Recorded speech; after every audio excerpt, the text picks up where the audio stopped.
Good morning. How are you? It's been great, hasn't it?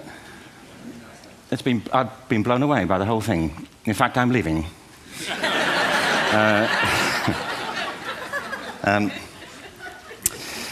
There have been three themes, haven't there, running through the conference, which are relevant to what I want to talk about. One is the extraordinary evidence of human creativity in all of the presentations that we've had and in all the people here. Just the variety of it and the range of it. The second is that it's put us in a place where we have no idea what's going to happen in terms of the future. No idea how this may play out. I have an interest in education. Actually, what I find is everybody has an interest in education. Don't you? I find this very interesting. If you're at a dinner party and you say you work in education, actually, you're not often at dinner parties, frankly, if you work in education, you're not asked, and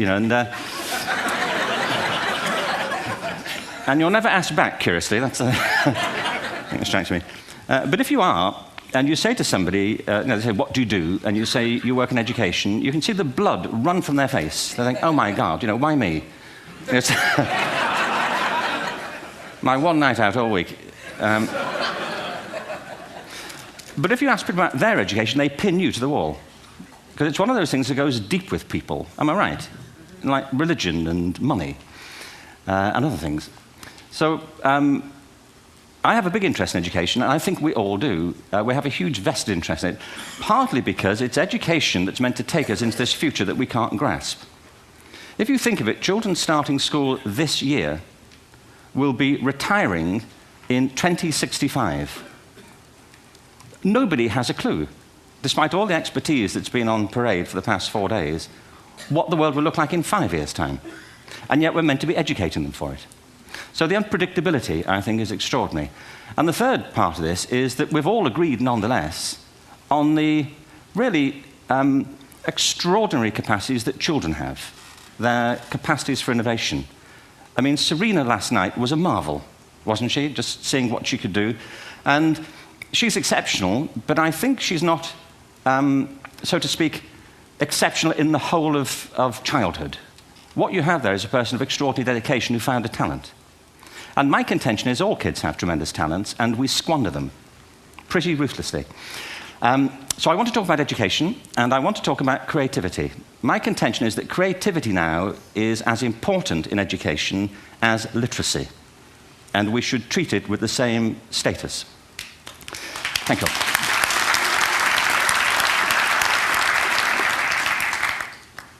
That was it, by the way. Thank you very much. So, 15 minutes left. Well, I was born... No, I had a great story recently, I love telling it, of a little girl who was in a drawing lesson. She was 6, and she was at the back drawing, and the teacher said, this little girl hardly ever paid attention. And in this drawing lesson, she did. And the teacher was fascinated. She went over to her, and she said, what are you drawing? And the girl said, I'm drawing a picture of God. And the teacher said, but nobody knows what God looks like. And the girl said, they will in a minute.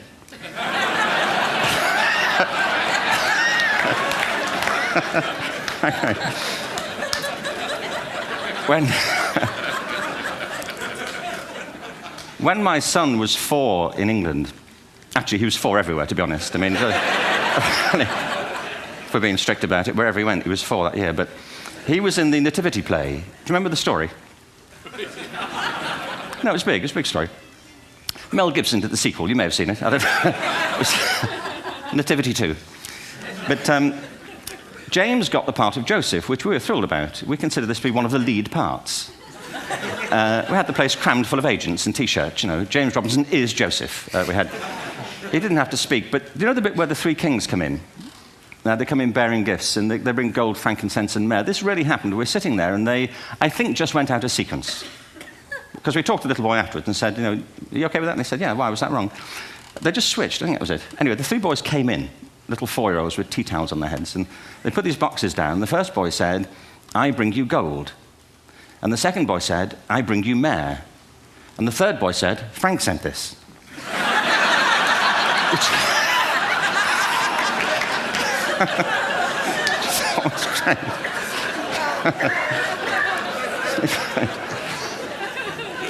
What these things have in common, you see, is that kids will take a chance. If they don't know, they'll have a go. Am I right? They're not frightened of being wrong. Now, I don't mean to say that being wrong is the same thing as being creative. What we do know is, if you're not prepared to be wrong, you'll never come up with anything original. If you're not prepared to be wrong. And by the time they get to be adults, most kids have lost that capacity.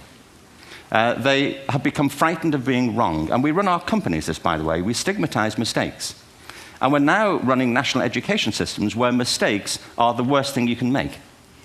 And the result is that we are educating people out of their creative capacities. Picasso once said this. He said that all children are born artists. The problem is to remain an artist as we grow up. I believe this passionately, that we don't grow into creativity, we grow out of it. Or rather, we get educated out of it. So why is this? I lived in Stratford-on-Avon until about 5 years ago. In fact, we moved from Stratford to Los Angeles. So you can imagine what a seamless transition this was from LA. Actually, we lived in a place called Snitterfield, just outside Stratford, which is where Shakespeare's father was born. Are you struck by a new thought? I was. You don't think of Shakespeare having a father, do you? Do you? Because you don't think of Shakespeare being a child. Do you? Shakespeare being 7. I never thought of it. I mean, he was 7 at some point. He was in somebody's English class, wasn't he? Do you understand?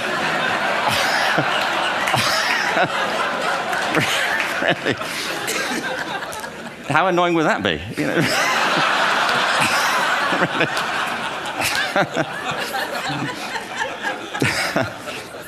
Must try harder. Being sent to bed by his dad to Shakespeare. Go to bed now, to William Shakespeare, and put the pencil down, and stop speaking like that. It's confusing everybody.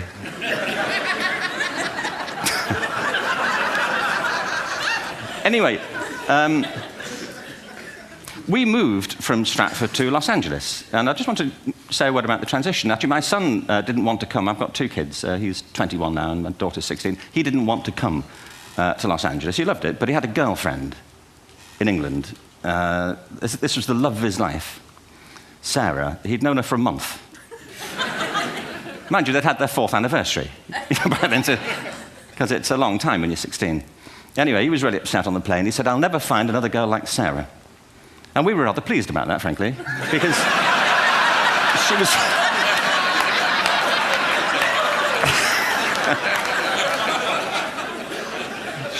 she was the main reason we were leaving the country.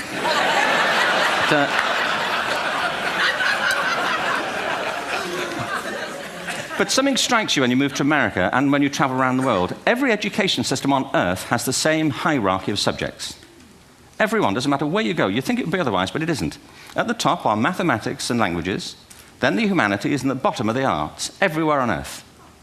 And in pretty much every system, too, there's a hierarchy within the arts. Art and music are normally given a higher status in schools than drama and dance. There isn't an education system on the planet that teaches dance every day to children the way we teach them mathematics. Why? Why not? I think this is rather important. I think maths is very important, but so is dance. Children dance all the time if they're allowed to. We all do. We all have bodies, don't we? Did I miss a meeting? I mean, I think... Truthfully, what happens is, as children grow up, we start to educate them progressively from the waist up. And then we focus on their heads, and slightly to one side.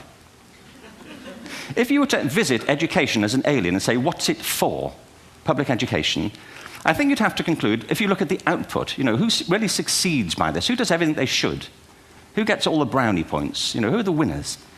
I think you'd have to conclude the whole purpose of public education throughout the world is to produce university professors. Isn't it?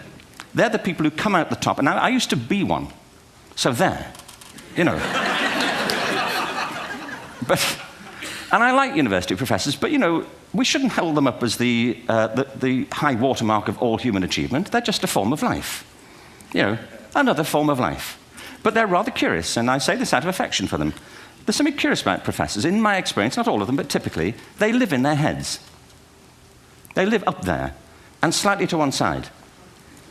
They're disembodied, in a kind of literal way. They look upon their body as a form of transport for their heads. It's... Don't they? It's a way of getting their head to meetings.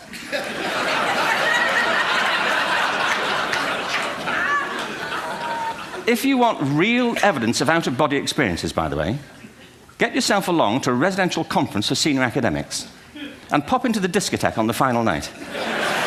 And there you will see it, grown men and women writhing uncontrollably off the beat,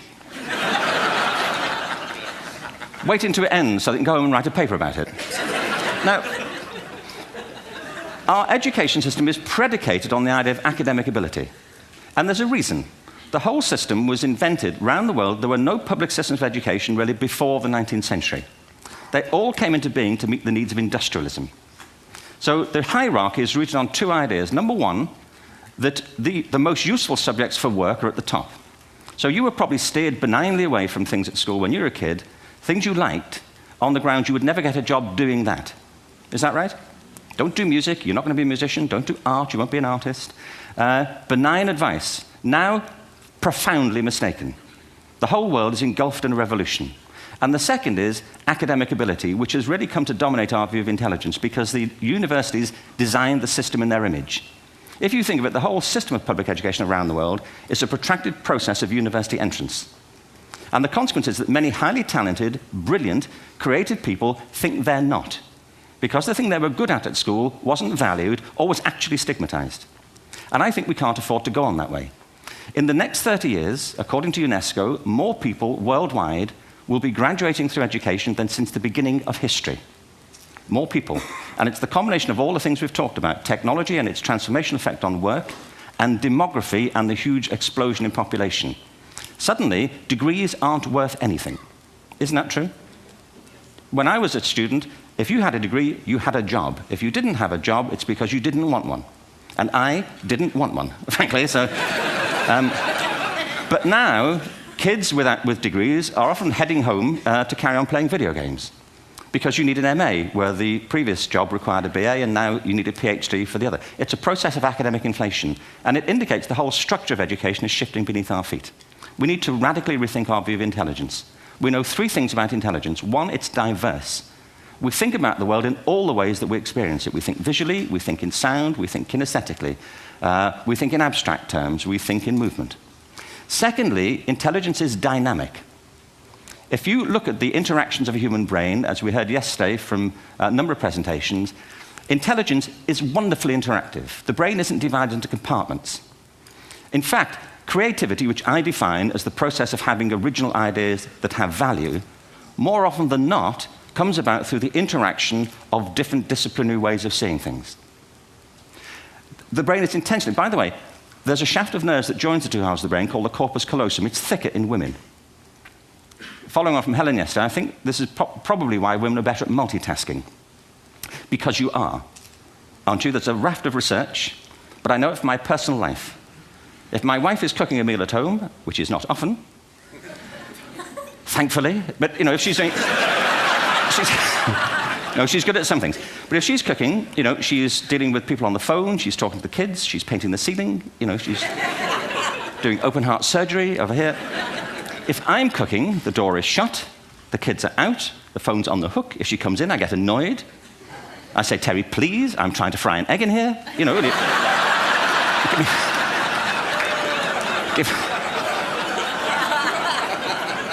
Give me a break. Actually, do you know that old philosophical thing? If a tree falls in a forest and nobody hears it, did it happen? Remember that old chestnut? I saw a great T-shirt, really, recently, which said, if a man speaks his mind in a forest and no woman hears him, is he still wrong?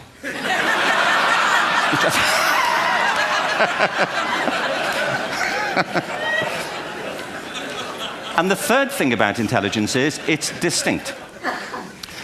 I'm doing a new book at the moment called Epiphany, which is based on a series of interviews with people about how they discovered their talent. I'm fascinated by how people got to be there. It's really prompted by a conversation I had with a wonderful woman who most people have never heard of. She's called Gillian Lynn. Have you heard of her? Some have. She's a choreographer, and everybody knows her work. She did Cats. and Phantom of the Opera. She's wonderful. I used to be on the board of the Royal Ballet in England, as you can see. And anyway, Jill and I had lunch one day. I said, how'd you get to be a dancer? And she said it was interesting. When she was at school, she was really hopeless. And the school in the 30s wrote to her parents and said, we think Gillian has a learning disorder. She couldn't concentrate, she was fidgeting. I think now they'd say she had ADHD. Wouldn't you? But this was the 1930s, and ADHD hadn't been invented, at this point, so it wasn't an available condition. people weren't aware they could have that. Anyway, she went to see this specialist. So this oak-panelled room, and she was there with her mother, and she was led and sat on this chair at the end, and she sat on her hands for 20 minutes while this man talked to her mother about all the problems Gillian was having at school. And at the end of it, because she was disturbing people, her homework was always late and so on, little kid of 8, in the end, the doctor went and sat next to Gillian and said, Gillian, I've listened to all these things that your mother's told me. I need to speak to her privately. So he said, wait here, we'll be back. We won't be very long. And they went and left her. But as they went out the room, he turned on the radio that was sitting on his desk. And when they got out the room, he said to her mother, just stand and watch her. And the minute they left the room, she said she was on her feet, moving to the music. And they watched for a few minutes, and he turned to her mother, and he said, Mrs. Lynn, Gillian isn't sick. She's a dancer. Take her to a dance school. I said, what happened? He said, she did. I can't tell you how wonderful it was. We walked in this room, and it was full of people like me. People who couldn't sit still. People who had to move to think. Who had to move to think. They did ballet, they did tap, they did jazz, they did modern, they did contemporary. She was eventually auditioned for the Royal Ballet School. She became a soloist. She had a wonderful career at the Royal Ballet. She eventually graduated from the Royal Ballet School, found her own company, the Gillian Dance Company, met Andrew Lloyd Webber. She's been responsible for some of the most successful musical theatre productions in history. She's given pleasure to millions, and she's a multi-millionaire. Somebody else might have put her on medication and told her to calm down. Now, I think...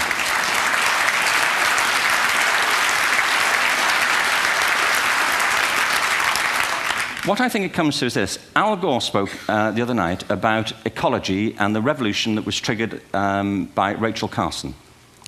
I believe our only hope for the future is to adopt a new conception of human ecology, one in which we start to reconstitute our conception of the richness of human capacity. Our education system has mined our minds in the way that we've strip-mined the earth for a particular commodity, and for the future, it won't serve us. We have to rethink the fundamental principles on which we're educating our children. There was a wonderful quote by Jonas Salk, who said, if all the insects were to disappear from the earth, within 50 years, all life on earth would end.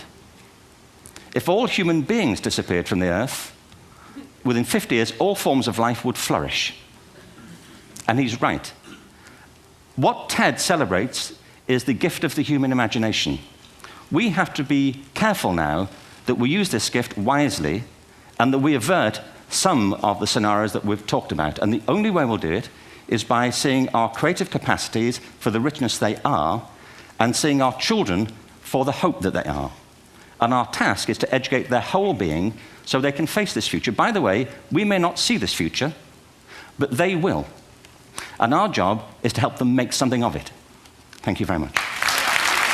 Bravo. Hierher. Schön.